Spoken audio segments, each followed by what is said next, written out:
CFB to start off this year, put on full display. My take on this game is simple. I know some people will be upset about it. Good riddance to the Pac-12. Can you do it in terms of the week to week to week?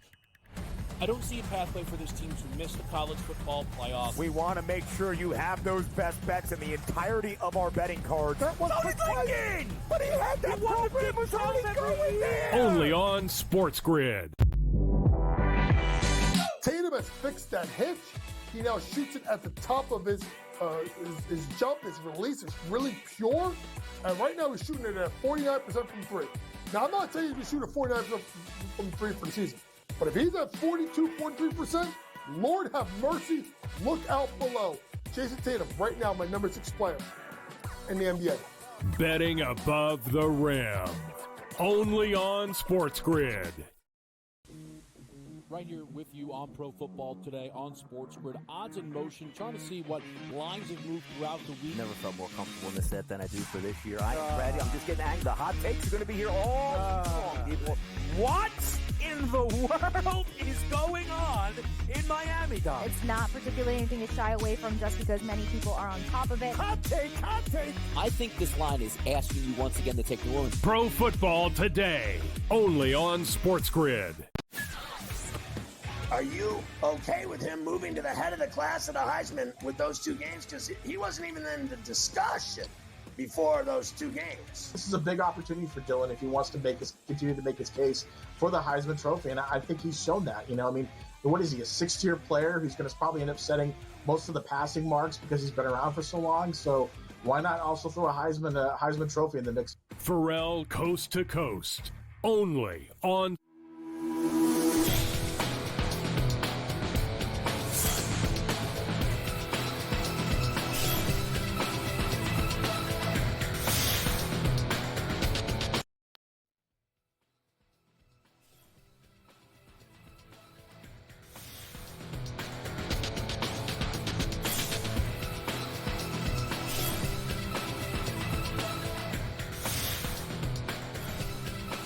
Good morning. Welcome to NewsWire here on SportsGrid. I'm Craig Mish. Thanks for tuning in once again to the show here on this Thursday. We will recap the end of the World Series as the Dodgers are crowned last night. So stay on the grid for that. In addition, we got some great guests scheduled for you. Joe Raineri will join us. We'll talk some football along with Brady Kannon and Vinnie Iyer from Sporting News, recapping the latest news, notes, information in the world of sports betting. And, of course, going over the latest previews in the games, which includes tonight between the Houston Texans and New York Jets. That is on tap for Thursday Night Football. But before we move ahead, let's go back. Last night, an all-time classic for the Los Angeles Dodgers, coming back down 5-0 to capture Game 5 and win the World Series. First time they've won the World Series since the year 2020 in that shortened season, and the first time since 1988 they did it in a full season. The final, as you see last night, 7-6. A huge game once again for Freddie Freeman, who was the World Series MVP. And also, in the end, a huge game for Walker Buehler, who came in the ninth inning and ended up closing out the game. So congrats to, of course, the Dodgers. Had the biggest payroll in Major League Baseball, got Shohei Ohtani in the offseason, and end up winning the championship. So all things considered, I'd say a pretty good year for the manager of the Los Angeles Dodgers, Dave Roberts. I definitely didn't plan it out this way. Certainly a lot of emotions from the way it started to certainly the way it finished. And I'm just so grateful to be in this chair and you know, what our guys did, the resilience, the fight that they had. Certainly all the momentum was on the side of the Yankees, and Garrett was throwing the heck out of the baseball. And for us to, you know, just keep scratching and clawing. And, you know, we were just kind of to the last guy available. And so to see what Walker did, what Blake did, all those guys, and then the big at-bats to get us back in the game was just huge. I think so. I mean, I think we have the best organization in baseball with consistency. But you still got to go out there and play the schedule. And, you know, we have great ownership, great front office, and we got great coaches and great players. And, you know, but we still got to perform. But I think that we're on our way. Dodgers finally get it done in the postseason and win the championship. On the side of the Yankees, well, obviously some disappointment, blowing a 5-0 lead in the 5th inning. A lot of mistakes for the Yankees, unfortunately, defensively, which really cost them the game. But as of right now, the manager of the Yankees, Aaron Boone, not thinking about that, just thinking about the road to the World Series and the closeness that the team ended up having toward the end of the season. And the World Series, just about the closeness of that room. And really that's what it was all about. I mean, just guys pouring their heart out and being there for one another, loving each other, and because obviously this is a very difficult moment for us. You get to this point, as I said to the guys, this obviously it stings now, but this is going to sting forever. And there were just a lot of heartfelt messages to each other, and so I apologize for that. Congratulate the Dodgers and Dave on winning it all. They were the better team in this series, and but doesn't take away my pride of this group and what we've been through, what they've gone through, what they've battled through, and the togetherness that they have. And the best player in the series, without question, had the biggest moment in the series, and that was Freddie Freeman, who was the runaway for World Series MVP, ended up hitting 4 home runs, driving in 12 runs. Freeman is on his way to Cooperstown. This guy has had an incredible career with the Braves, winning a World Series, now with the Dodgers, doing the same thing, hitting home runs in 4 straight games in the World Series as well. And all the while being hurt, by the way, in the National League Championship Series. Congrats to Freddie Freeman and the Dodgers. They are the World Series champs. The baseball season's over, folks. Free agency is set to begin. All right, now let's get back to the National Football League. The Carolina Panthers are turning it back once again. The keys to the kingdom go to Bryce Young. Andy Dalton no longer the quarterback. Starter there, at least for the time being. It looks like Bryce Young, given the fact that the Panthers are falling out of it and pretty quickly, they're going to give Bryce another shot. Dave Canales said the decision was his. So I'm excited for Bryce to have an opportunity to build off some of the things that he did last week. Certainly things to work on, but a lot of good stuff that he did too. So, and then again, I know we'll have questions about it, but we'll take all the information in from this week and then go forward and make the next best decision for the team. Yeah, on Sunday, just some of the rhythmic throws. First drive, just kind of finding a good mix and balance of it. For me, again, this is an opportunity to compete, to continue to find the things that he's confident with.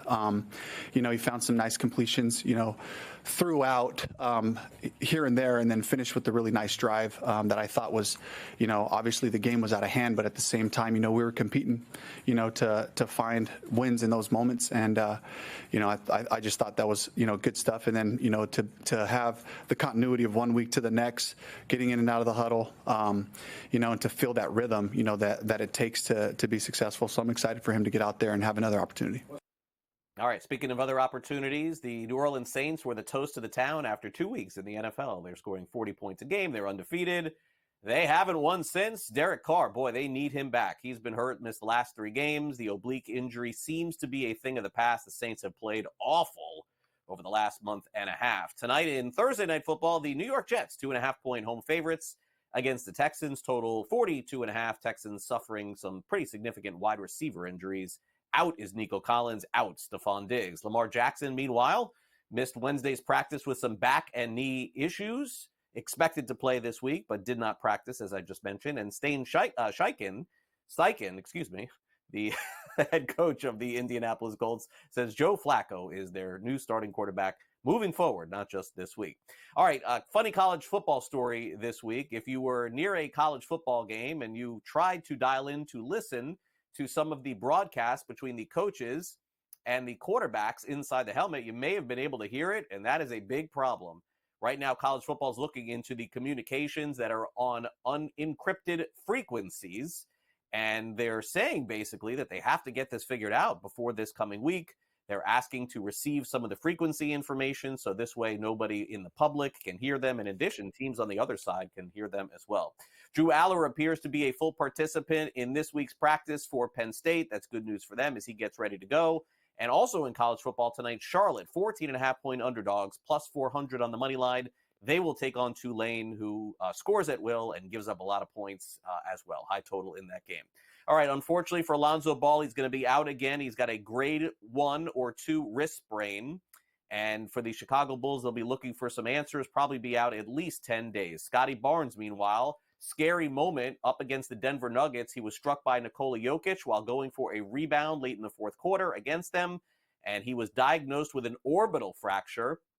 Will maybe wear a face mask. We'll see. The hottest team in the NBA as of right now, folks, it is the Cleveland Cavaliers. They're now 5-0 on the season. They beat the Los Angeles Lakers 134-110. Jared Allen with a monster game, 20 points, 17 rebounds. Evan Mobley had 25. Donovan Mitchell had 24 and 7. Cleveland is the only 5-0 team in the NBA over in the West. The Oklahoma City Thunder, who won last night against San Antonio, are 4-0 on the season. Also, the 76ers really struggling without Joel Embiid and Paul George. They fall to 1-3. They lost to the Detroit Pistons 105-95. In the NBA tonight, we've got the Milwaukee Bucks taking on the Memphis Grizzlies. Milwaukee 6.5-point favorites in that game. The Rockets 6.5-point favorites against the Dallas Mavericks. Wemby and the Spurs are 2-point underdogs tonight against the Jazz, and the Suns are 5-point favorites on the road tonight, taking on the Los Angeles Clippers. In fact, there's plenty of action in the National Football League and college football this weekend. Make sure you stay tuned all weekend long because we've got some great football content all for you. That includes Vinnie Iyer, who's coming up next. Don't go away.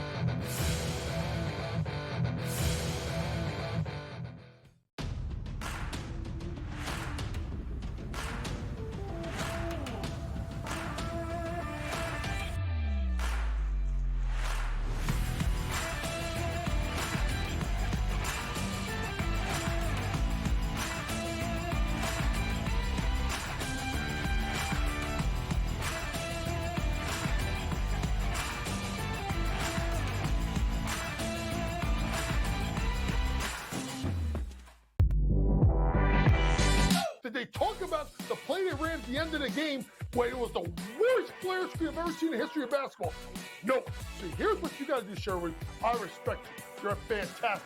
But damn it, don't blame the officials. When you have a game like that close, there's about 100 or 1,000 different things you could have done differently that could have won you the game. Betting above the rim.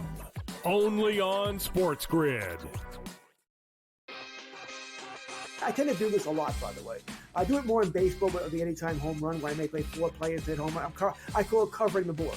You know, if I take 4 players, bet the same amount on each, I only need to hit 2 of them and I win money. He's already got, 438 rushing yards on the season. He's looking like the old LT days where the Chargers were able to have that strong, dominant running back. Game time decisions. Only on SportsGrid.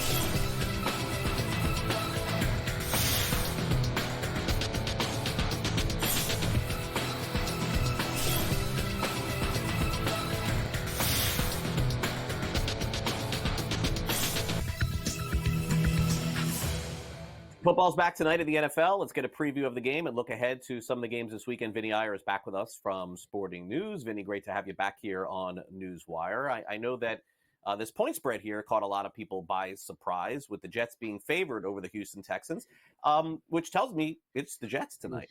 Honestly, when the line is off, it usually says to me it's the right side. But what I would say, Vinnie, is that maybe this is more of a case, too, where the odds makers looked at what happened, honestly, to Tampa Bay, where they had all kinds of issues with their wide receivers. Houston now has issues with their, wide receivers. They do not have Nico Collins. They do not have Stephon Diggs.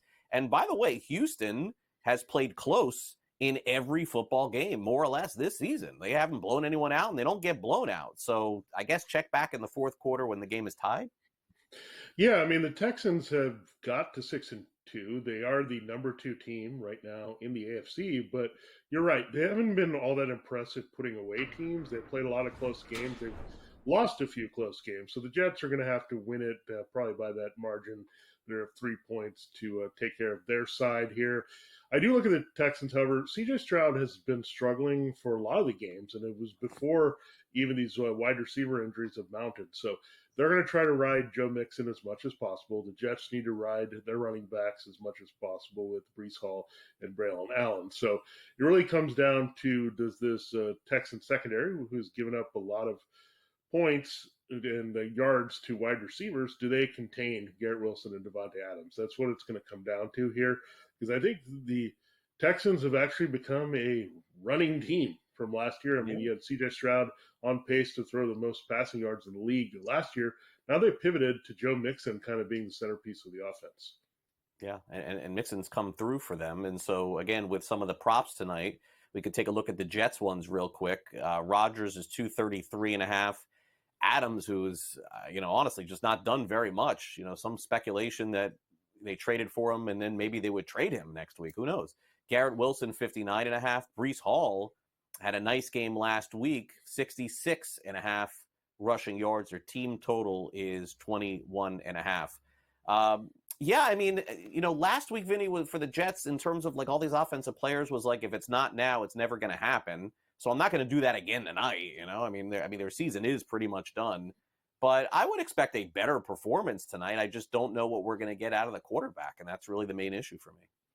Yeah, I think the only one I like of those numbers, well, if I was going to pick a second, I would have Breece Hall, the rushing yards. But the first one I like is Garrett Wilson because, again, he's been playing pretty well, and the Texans secondary can be beat on different sides. So I do like Wilson wherever they line him up to be effective. But the other numbers I want to stay away from as much as I can because you just don't know what kind of game plan you're getting from the Jets, except they're going to get Wilson involved at some point.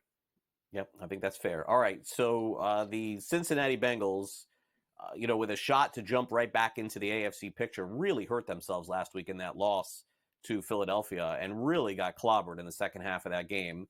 I guess the better news for them is they take on the Raiders, who, by the way, covered last week against Kansas City, came back with that little back door there. They're getting 7.5 again, more than a touchdown, Vinny, against Cincinnati. And the total is 46.5. And I guess that's kind of where I look at, Vinny, is that the Bengals are really good on offense, but still cannot stop anybody. And so do you expect like a barn burner in this game too?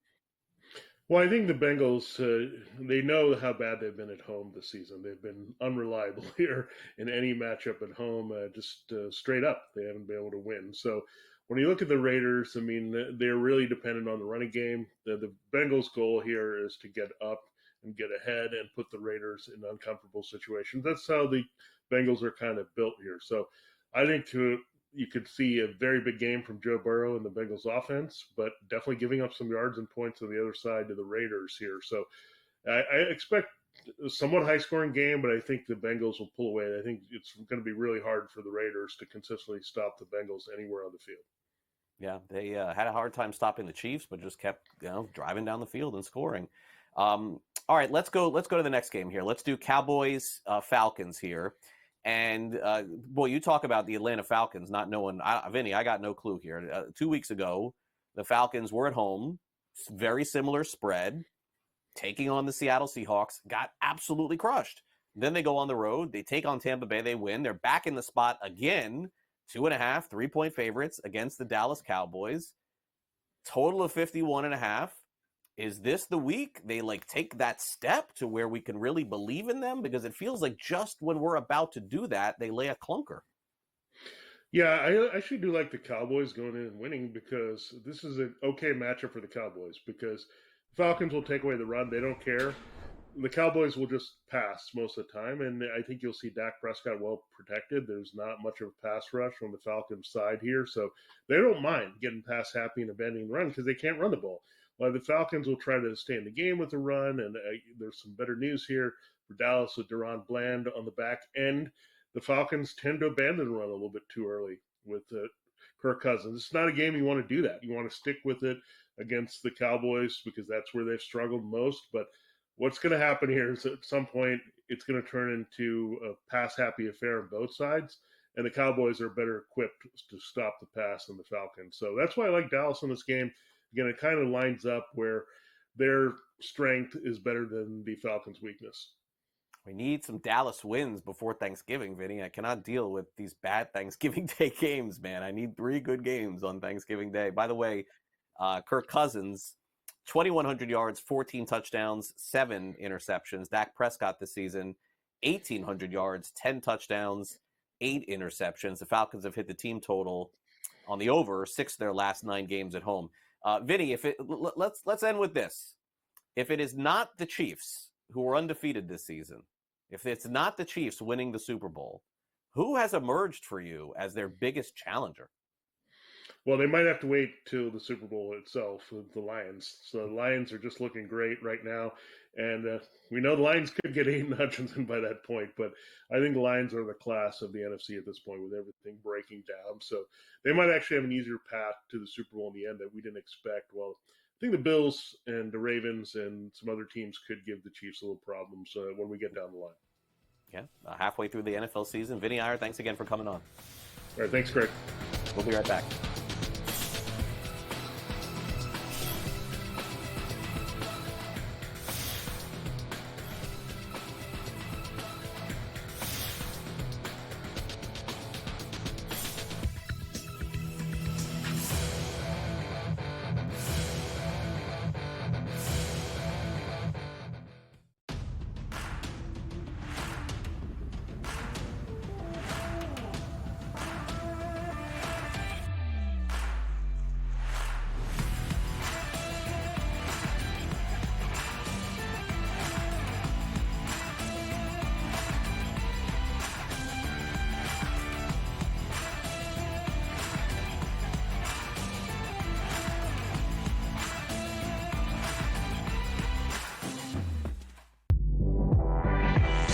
Did they talk about the play they ran at the end of the game when it was the worst flare screen I've ever seen in the history of basketball?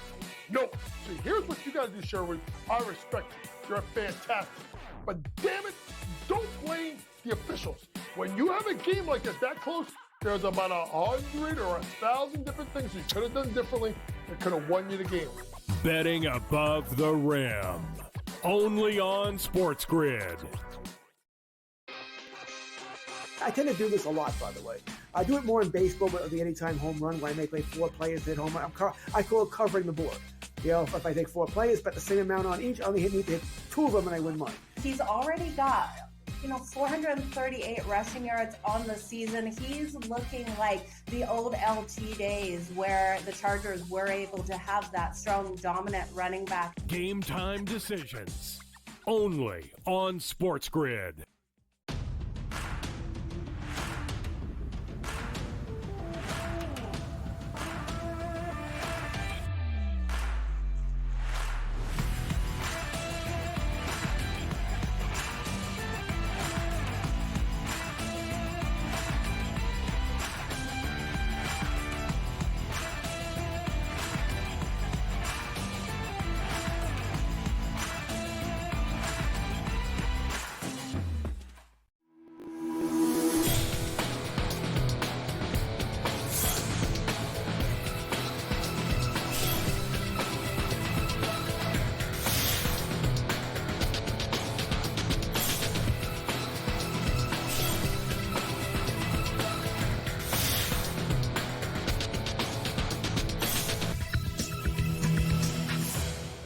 Welcome back to NewsWire. The Indianapolis Colts make a change at quarterback, and the Miami Dolphins quarterback is telling us fans to get off the couch. That and a whole lot more. It's time now for the SportsGrid Sound Off.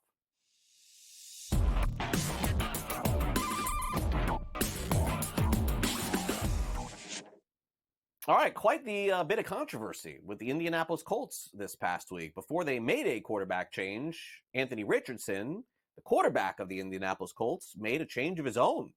Actually, during a play in the game last week against the Houston Texans, after running around for a long time, by the way, asked to be removed from the game, tapped his helmet, and tapped out as a quarterback from an NFL game. You don't see this very often in college, pro, even high school.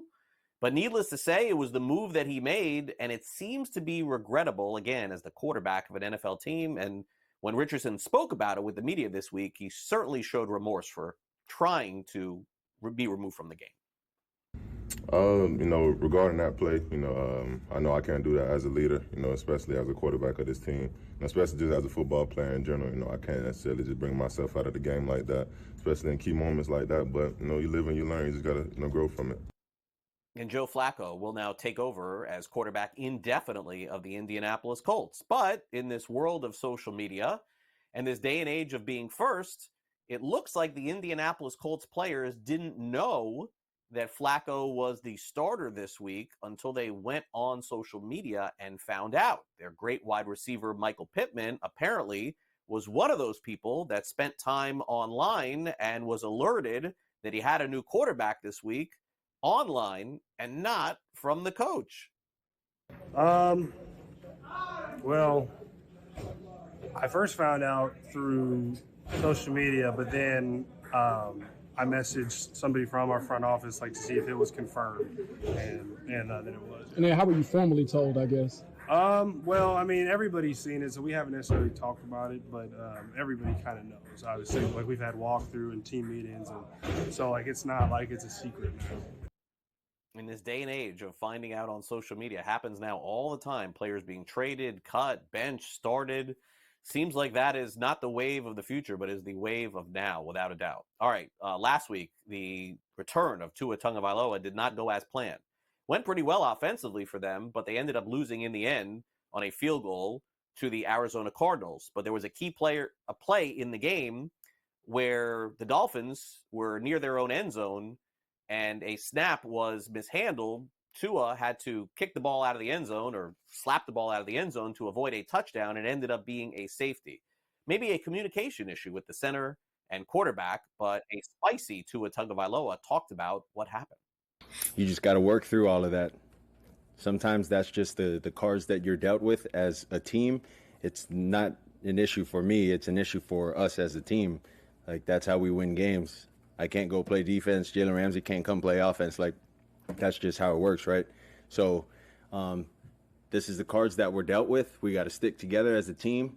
We got to just continue to grow stronger, stay in the film room, communicate with our guys. I don't think anything's over until it's actually over. So I believe we still have a shot, and we can still do it. So it starts this week against Buffalo, against a really good team. And see you guys Sunday with it. Sure, it's as simple as catching the ball in the gun. But I would say I'm a pretty good shortstop guy. I have pretty good vision. I have pretty good hands. I'd like to see a lot of other people go in the back there and try to catch that ball too. You've seen it wasn't Brew's best, and Brew knows he can get it better, but it wasn't my best as well. But I'm just saying, to give perspective, it's not as easy as what it looked like, sitting down on your couch eating chips. A little spicy from Tua. Here's a preview of tonight's game between the Texans and Jets with Kevin Walsh. Thursday night football. It's a battle in the AFC that was supposed to feel big time going in. Instead, neither team can be happy about the situation with the Jets and the Texans. The Texans are having a good year, but injuries are continuing to beat this team up. They just lost Stephon Diggs to an ACL injury. Though the Jets wish they were having those issues instead of theirs, which is they are bad. They are 2-6, and yet they are favored in this football game, which has left a lot of people surprised. I don't look towards the side in this game, though. I just wonder, when does Davante Adams get it going? His long reception prop, 21.5. His long reception with Rodgers so far, 16. Books are expecting a breakout. If it's going to happen, maybe it happens in a huge way. To get to 100-plus yards is plus 400. It's a narrative, but it's sitting right there. Craig, it's back to you.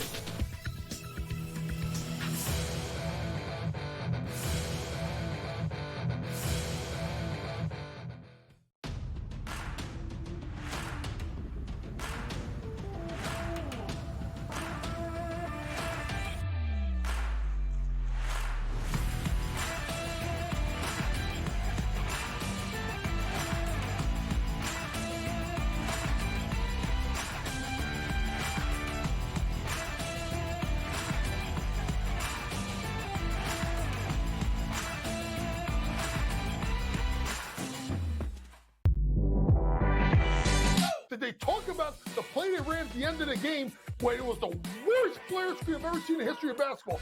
No. See, here's what you got to do, Sherwood. I respect you. You're fantastic. But damn it, don't blame the officials. When you have a game like this that close, there's about 100 or 1,000 different things you could have done differently that could have won you the game. Betting above the rim. Only on SportsGrid. I tend to do this a lot, by the way. I do it more in baseball with the anytime home run, where I may play 4 players at home. I call it covering the board. You know, if I take 4 players, bet the same amount on each, I only need to hit 2 of them and I win money. He's already got, 438 rushing yards on the season. He's looking like the old LT days where the Chargers were able to have that strong, dominant running back. Game time decisions. Only on SportsGrid.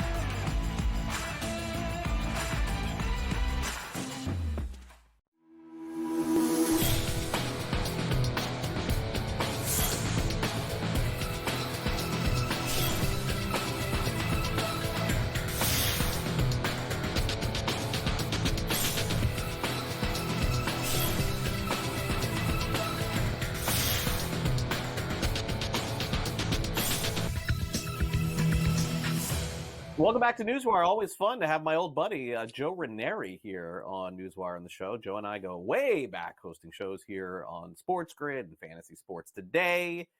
And we woke Joe up. We sent him to his studio in South Florida, Jupiter, sort of South Florida.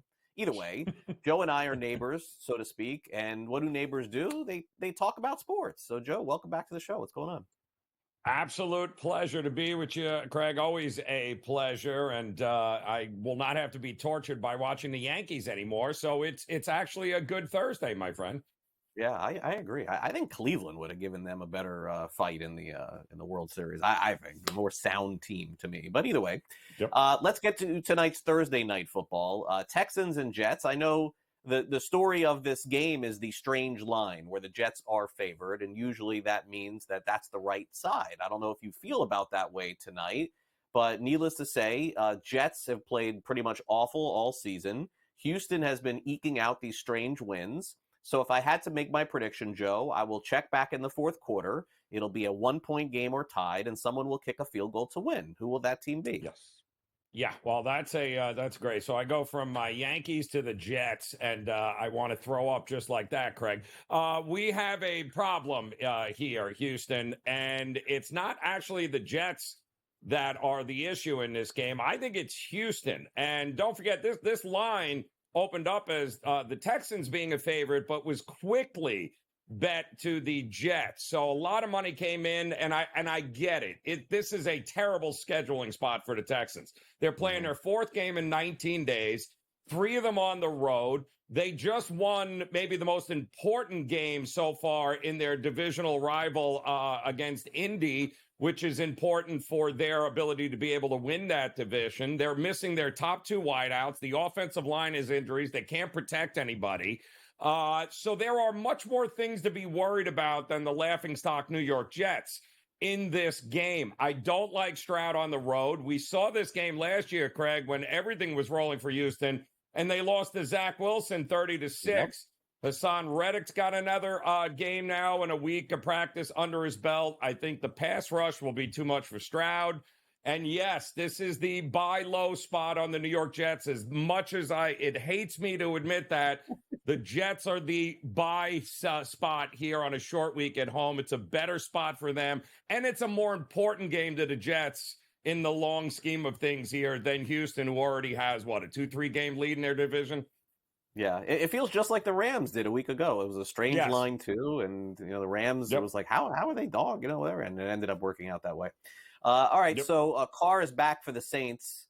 It doesn't really mean anything for their season, but it does mean they're 7.5-point road favorites this week against the Carolina Panthers. We know the Panthers are pretty good for like a touchdown and a half per game. We know that they score every once in a while. Saints have just been an absolute shell since week 2 of the NFL season. Is this a get-right spot for them, Joe? It seems like Carolina wants to see if Bryce Young can play or not. I feel like they're just going to roll with him the rest of the way. I could certainly save them a lot of time and aggravation by letting them know the answer to that, Craig. But Derek Carr being back, I think, is the key to this thing. The Panthers, worst defense in the NFL, allow 33.9 points per game. I'll repeat, that defense gives up 33.9 points per game. I think getting Derek Carr back is exactly what the Saints need, I think, to get back on track here. I think fading the team total of Carolina, maybe not a bad idea, and looking at the team total over for New Orleans. But a fun fact in this one, Greg, that I found, if you absolutely don't want to watch the full game, well, how about Carolina being 1-14 against the number in the first half of the last 15 games they have played? They have trailed by at least 5 points at half in 10 of their last 11 games. So this is a team that starts very slow, doesn't get a lot of points. They're usually always trailing by big numbers at the half. So I think maybe New Orleans first half, not a bad look in this one. Yeah, I mean, that's a heck of a trend there. I didn't know that one existed. All right, so my team, the team I picked to win the Super Bowl this year, by the way, I know it's crazy, Washington Commanders. You can go back and watch this stuff. That was my team at the beginning of the year. But I hate this spot this week for them, Joe. 3.5-point favorites at the Giants, total of 43.5. Man, is it an instant fade when a team wins like that the week before? It sure feels like it to me. I know Washington is much better than New York, but I'm a little concerned this week. Listen, it's not enough points for me to back the Giants in this one. We did see these two teams play like one of the weirdest games in week 2? The Jets side, the Giants lost their kicker, and then all of a sudden they had to go for everything. It was 21-18 ultimately when it was said and done. But I'll tell you this Washington defense, and to your credit, you have been singing their praise all season long here, Craig. This defense has gotten better, and you would expect that with their head coach, would you not? I've been pretty impressed. We all know Jaden Daniels should be healthier after another field goal fest last week here against the Bears.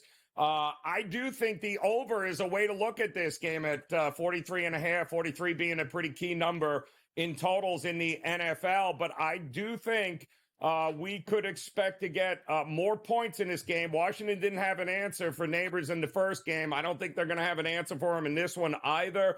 I think points are coming for both teams here. I'm looking at the over. Yeah, and also Washington had 6 red zone appearances, I think, against the Giants in that last game and kicked all field goals in that game. That was the big kicker game in that one. All right, so good luck with this one. Rams and Seahawks. You tell me, Joe, who Seattle is. I got no clue.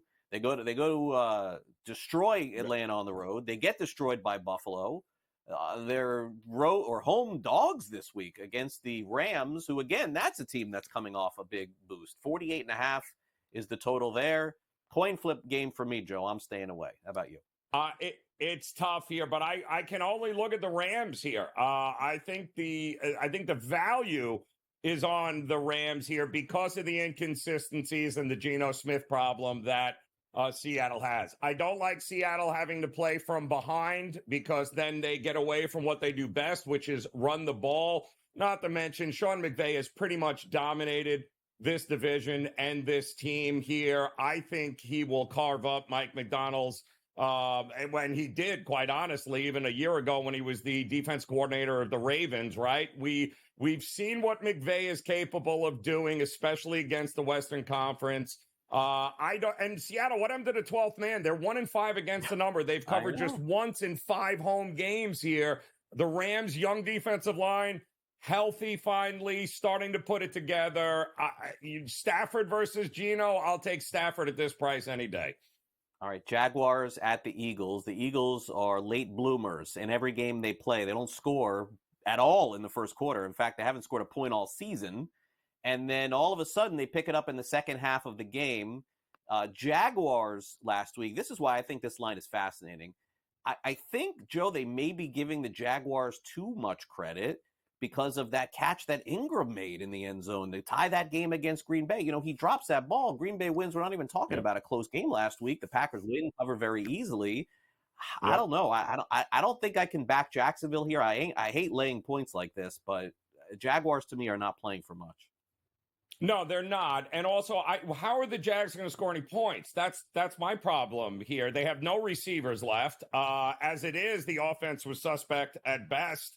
And I do think Philadelphia finally starting to figure out the Vic Fangio philosophy there. And nobody likes to grind out a win like the Eagles. I expect this thing to go woefully under the total in the game. Forget the side. Just give me the under between these two teams. Great stuff, Joe. Enjoy the rest of your week. Really appreciate it. And thanks for coming on NewsWire. I got it. We'll see you Sunday. Mike Blewett here on the SportsGrid Network for the 1 o'clock games. Look forward to it. All right, catch Joe Raineri Sunday afternoon, game by game, team by team, score by score. We'll be back with more NewsWire after this.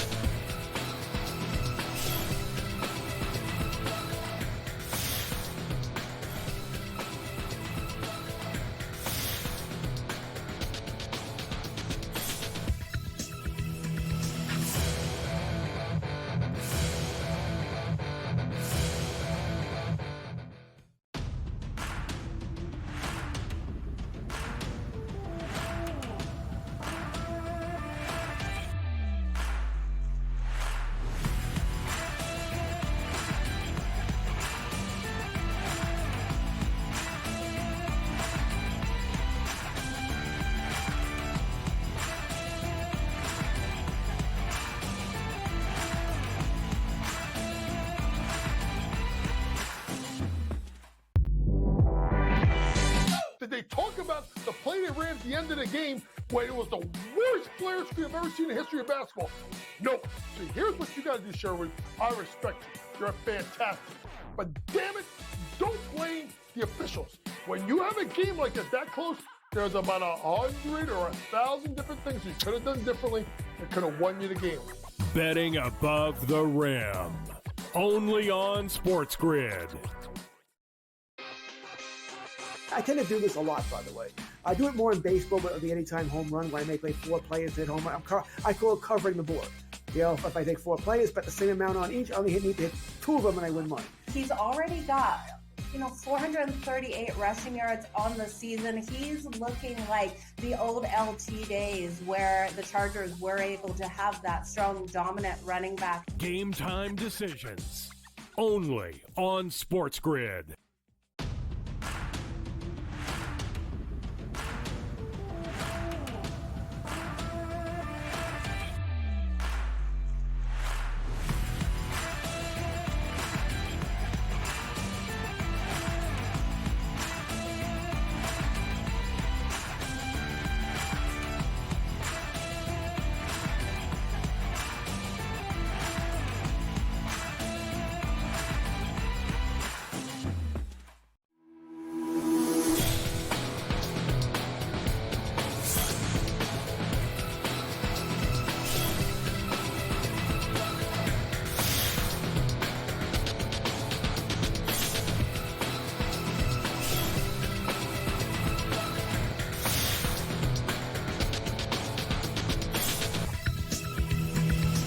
Get ready for a new edition of the Football Contest Show here on SportsGrid coming up on Saturday. Brady Kannon and, of course, James Salinas, Mike Pritchard. They host and do a great job on that show. Brady joins us once again to go over some picks in the NFL. And, Brady, I mean, really interesting dynamic with the Super Contest, especially for you guys, and the Circa too as well, because a couple of weeks ago you came on and I'm like, oh my gosh, I think it's the end of the line for our friends at the contest show. I think this is it. I mean, a tough week for you guys 2 weeks ago. But in these contests, the only way to stay in it after a really bad week is to have a really good week. So you guys are breathing again. Yeah, absolutely. A 4-1 week, great week for us. In fact, all the different teams that I'm on, nobody went worse than 3-2. So a couple of 3-2s, a couple of 4-1s. Really good week. We just hope to keep the momentum going. And one thing that Derek Stevens at Circa really started, and is the case now at the Westgate Superbook and Super Contest as well, is you have these little quarterly contests or these mini contests within the contest. So, if you just get hot for every, 3 or 4 weeks, you can put a little run together, you can cash out. And so that really is great that it keeps you involved throughout the entire season and week to week. So, I mean, back in the day, you could be out of this thing, by now at week 9 or so. But now every 3 or 4 weeks, you've got something to play for. Yeah, and that's what makes it so much fun. And the other thing that happened last week is we saw what we usually see in the NFL, which was, for the most part, the dogs barking yet again. Not a lot of outright wins, but definitely some underdogs covering, which is going to happen, Brady. I don't know, out of 17 weeks, what would you say, 12, 13 weeks out of the 17, most of the underdogs hit, so you guys are going to have success. But this week in particular, I would say one of the more tougher weeks in the NFL. A lot of really tight lines. Yeah, absolutely. And I think for Circa Survivor, it's very difficult this week as well. It's been a few weeks in a row now that there hasn't been much carnage in Circa Survivor. We're down to 191 live entries, but it was just a few weeks ago that we were at roughly 250. So there hasn't been a whole lot of drop off like we saw at the beginning of the season. The inherent value, by the way, of your ticket now with 191 live entries left is almost $75,000. But you look at some of the bigger favorites this week, the Ravens, a lot of people have probably used them. And do you really have confidence that they can blow out the Broncos? You've got the Cincinnati Bengals against the Raiders, but how confident are you in the Bengals? The Eagles, you and Joe were just talking about the Eagles. I think that could be a popular pick, but again, that's a road favorite there. I believe they're at home. I take that back. So that could be a very popular play right there. The Buffalo Bills could be very popular, but I think a lot of people may have used them as well. And then, we're only 5 weeks away from Thanksgiving, where on Thanksgiving you have the Lions, you have the Packers, you have the Chiefs. So, this, I think, is a tough week from a Survivor perspective, especially, Craig. Yeah, and a lot of people used the Broncos last week. One team you didn't mention that I think is going to be used heavily, and we'll see, but the New Orleans Saints, big favorites this week. I mean, scary one, right? That's a stinky one. You don't want to do that, but it is Carolina. It is Bryce Young. The Saints played okay with Carr. I have a feeling that's going to be the game changer this week. Okay, so any game, we could go over any game you like this week in particular that you're looking at. And then obviously tonight we have one game in the NFL. We reviewed it, I feel like, for like 50 minutes here on the show. But if there's another game you like, Brady, that you're looking at, I'm happy to talk about it. Well, I think tonight it's very simple. Whoever's the dog by 1.5 or so, you tease it. By 6 points up 7.5, and go to the other side of 7.5 or the other side of 8, and get across those key numbers. That's what you do there. The other games that I like this week, I like the Washington Commanders. Dan Quinn and Cliff Kingsbury are amazing against division opponents. Dan Quinn has been doing it when he was with Atlanta and then went to Dallas. When he went to Dallas, he destroyed the NFC South. Now he, of course, is playing the NFC East where he was before, so he's extremely familiar with those opponents. And Cliff Kingsbury, when he was head coach of the Arizona Cardinals, 7-0 against the spread against the NFC East. These two guys own this division. They've already beaten the Giants once this year in division. I'm going to bet them every week in division. They're that good against familiar opponents. The other two, we talked about it a little bit as possible Survivor plays, but I like the dogs in both the Raider and Bengal games and the Bronco Ravens game. Both the Ravens and the Bengals will have a division game next week. On a short week, they will meet up against one another on Thursday night. And I think there's something to that game before a short week. Guys, it kind of gets in their head. They know they don't have much time to prepare for the following week. The Ravens are in a division sandwich. They lose to Cleveland. Now the Broncos come to town, and then they play Cincinnati. So that's a tough spot. And I think for either of these teams, the Bengals laying 7 or 7.5 and the Ravens laying 9 or 9.5, that's not a healthy recipe when you have a bad defense. Now, the Ravens have a good defense versus the run, but they are the very worst defense in the league in defending the pass. So, I don't think you're going to get rich laying almost double digits when you're able to keep teams in the game with a bad defense, and that's exactly who the Cincinnati Bengals are as well. So I think this is way too many points for both the Ravens and the Bengals. I'll be on the dogs in both of those games.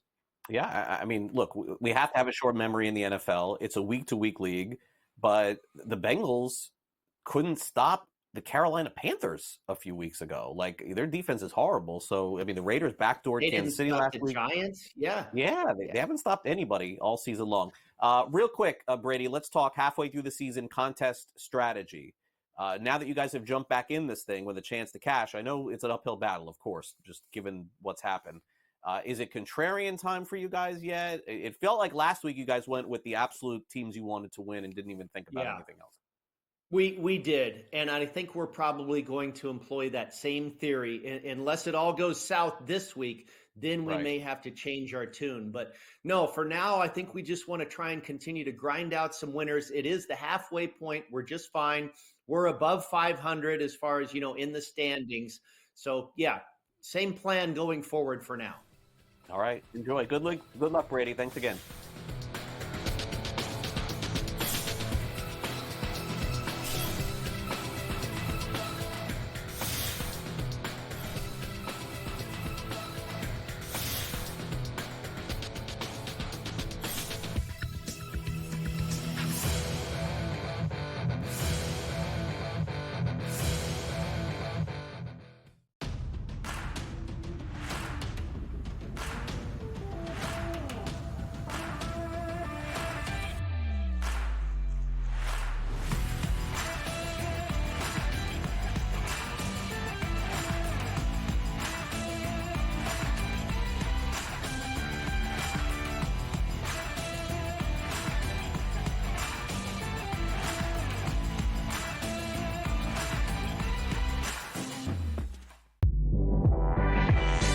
Did they talk about the play they ran at the end of the game when it was the worst players we've ever seen in the history of basketball?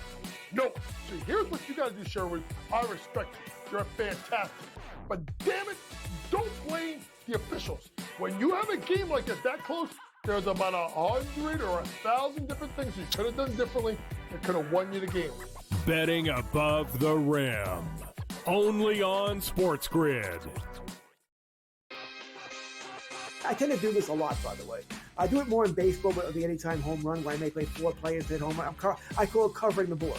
If I take 4 players, bet the same amount on each, I only need to hit 2 of them and I win money. He's already got 438 rushing yards on the season. He's looking like the old LT days where the Chargers were able to have that strong, dominant running back. Game time decisions. Only on SportsGrid.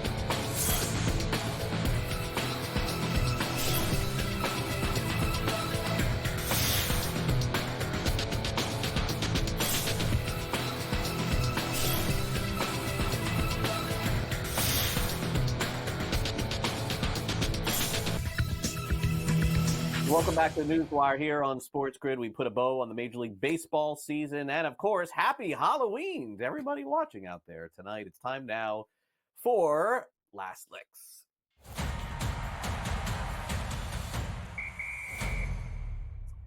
All right, let's get started with a great wedding invitation done in a way that we have never seen before. Really cute and inventive way to invite people to come to your wedding. Bobby Witt Jr. of the Kansas City Royals getting ready to get married. I'm assuming it's this winter because that's a good time to get married when you're a baseball player. So what Bobby Witt Jr. decided to do was send out invitations in a way that I've never seen. Send them out via graded card. That's right. The back of the baseball card was an invitation to his wedding. That's so cool. It's so awesome. Really, really good idea. Topps posted this yesterday on their website. So basically, instead of stats on the back of the baseball card, the stats are when the wedding is, what time it is, and the fact that you were invited. Now, I did not get one of these invitations, but I still would say very cool job by Bobby Witt. Good job by Topps, and good job grading the cards, too, putting them in a graded card holder. Really cool. All right, last night's game between the Yankees and Dodgers. We know it went the way of the Dodgers, but they were given some help, without a doubt, by the New York Yankees in the fifth inning. In fact, Roy Oswalt, who was an amazing Major League player, Major League pitcher for a long time, especially with the Houston Astros, and then later on with the Philadelphia Phillies, went on social media to change the stat line for starting pitcher of the Yankees, Garrett Cole. And when you think about it, it's kind of true. What Oswalt basically was intimating, because Cole did not get over to first base to get the out, he should have been given an error. Now, again, there's no error given on that play, but 5 unearned runs basically should have been 5 earned runs because of the fact that the mistake was made by Garrett Cole not getting over to first base there. So very well said. A play that any kid playing Major League Baseball in the future will remember back and look at that play. And I don't think you're going to see a lot of kids making those mistakes at the youth level again. Some really little league type issues happened yesterday for the Yankees. All right, tonight, of course, it is Halloween night, and it's time to get out your favorite costumes and give out your favorite candy and get your favorite candy if you're a kid.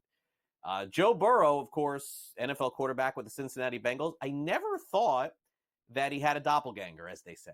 But I guess he does have one in the form of Home Alone star Macaulay Culkin, who went on social media yesterday and posted the fact that that is his Halloween costume this season. I guess there is somewhat of a resemblance from Macaulay Culkin to Joe Burrow. I know a lot of us want to go Halloween as sports fans, but needless to say, I think that this was really funny yesterday. I don't know. What is your favorite costume? Is everybody ready for Halloween night tonight? Certainly I am. I don't know what I'm doing yet for Halloween. My daughter's in college. My son doesn't seem all that into it. We have a community where a lot of people are walking around. I'm guessing I'm going to be home handing out candy tonight. Maybe the case. I don't know. We'll see. But by the way, stay safe out there for those of you who are celebrating Halloween tonight. Thanks again to Vinnie Iyer from Sporting News for coming on the show. And in addition, thanks to Brady Kannon and Joe Raineri. Those were our guests on the show today. Thanks to Jake for filling in for Luke today and directing. And thanks, of course, to our producer, Frank. I'm Craig Mish. All right, coming up next, we got the early line and then Pharrell Coast to Coast.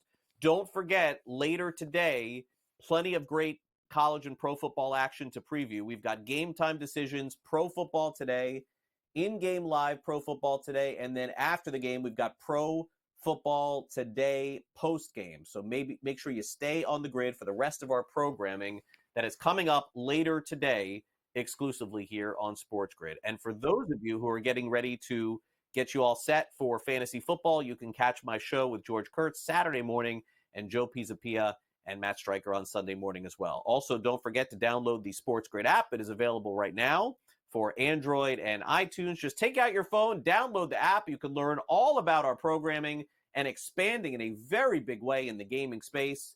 Go to our social media channels too. That's at SportsGrid and at SportsGrid TV. We've got you covered each and every day throughout the week.